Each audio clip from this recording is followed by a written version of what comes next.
Yoma Daf Lamed Aleph, how's everybody doing? Today's sad email comes from Srili Getter from Chicago. He says, good afternoon, R Eli, reaching out to you with an interesting story that I wanted to share. My brother-in-law, Yudel Kranzer, was just nifter this past Thursday in Detroit, Michigan, at the young age of 46, leaving a family, a very young family, and a kalo, just became a kalo 2 weeks ago.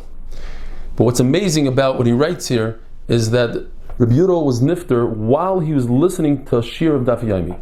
And he would do daf yomi 8 shiurim a day. They found in his pocket a list of all 8 shiurim which he would mark off every single day. It's a tremendous chizuk for anybody that hears this. That a guy that's being Isaac, he had a business, and he was doing chesed, he was at Tzala, head of different organizations, just chesed all day. But he found the time to learn 8 different shiurim. It's incredible. Incredible. And Sham should have an aliyah. So, Yoma Daf Lamed Aleph, the Gemara tells us that when a person goes into the Hazara, he's required to take a tefillah. According to Rabbi Yehuda, it's only midrabanan in order to remind him that perhaps he touched something that's tummy, he shouldn't go in. But nevertheless, called the Takan Rabban came the Deraisa Takan, the Gzeres Chachamim are always similar to the Deraisa, and therefore, if a person has chatzitza on his skin, it's ma'akev, it's not a good tefillah, he has to redo his tefillah, even though it's only to remind him.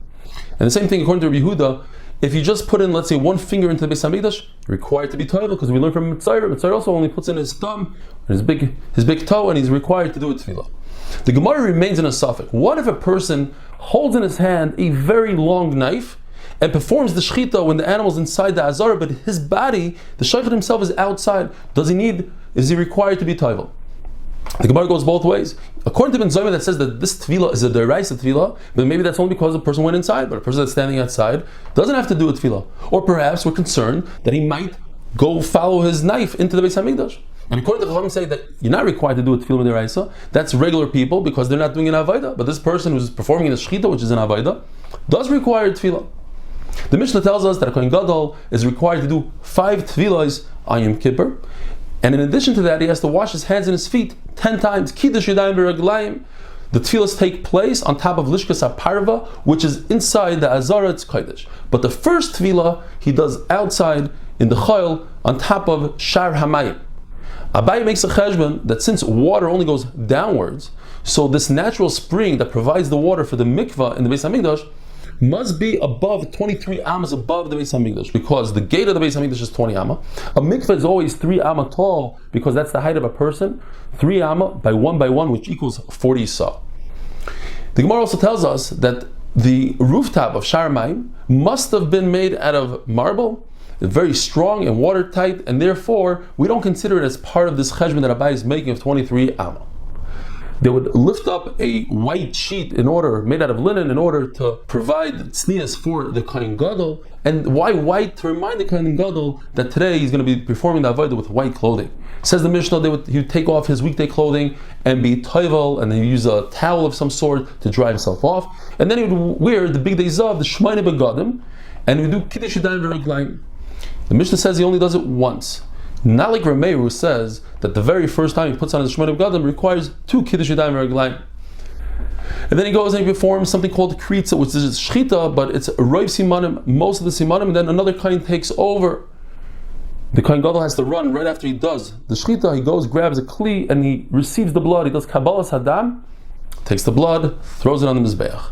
Then he goes and he's maktir the k'taris, the morning k'taris, and then he does hatavas haneros. He cleans out the menorah. He takes the head of the carbon tamid, throws it on the mizbeach, the yivarim on the mizbeach, chavitin on the mizbeach, yayin, the wine. The k'taris in the morning goes between the dam, the blood, sprinkling the dam, and putting the yivarim on the mizbeach. The k'taris of the evening goes between the yivarim and the nesachim.